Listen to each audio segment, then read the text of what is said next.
Today, a new conflict has erupted between Britain and the EU, this time over the UK's treatment of so-called benefit tourists.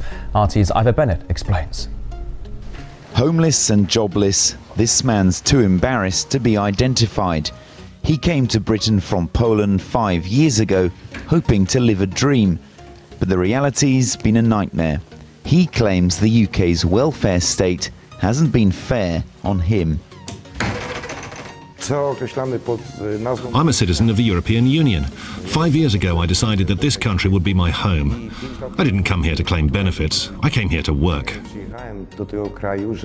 David's what the government fears is a benefit tourist, here to take and not to give back. English is still a struggle, and the state says he doesn't qualify for its handouts. A serious accident 18 months ago put him out of work, and he soon went bankrupt. He's been living on the street ever since, but still won't go back to Poland.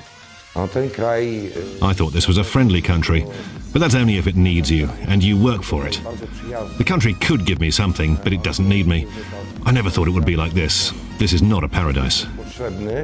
Foreign nationals are eligible for welfare once they've lived here for over 3 months, but they must convince the authorities they're here to work and support themselves. But the EU's ordering Britain to relax those rules, claiming they discriminate unfairly. It wants to allow foreign nationals to get state handouts as soon as they arrive in the UK. It's extraordinary for the European Union to say that in Britain we're not able to do an eligibility test before handing someone benefit.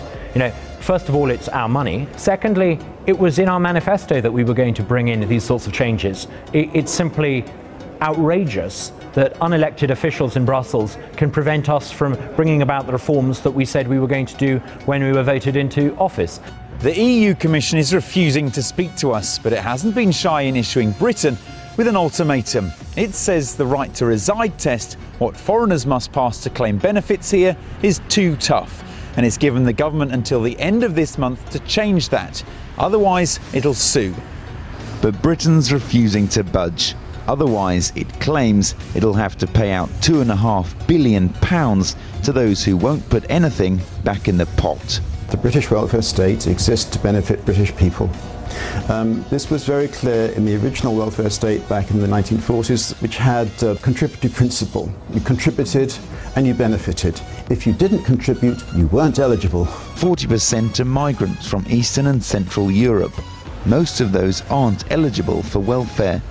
Already some are trying their luck, and no doubt more will if the UK's forced to sweeten their deal. Ivor Bennett, RT London. Thank you for watching, and please subscribe and leave comments below. Thank you.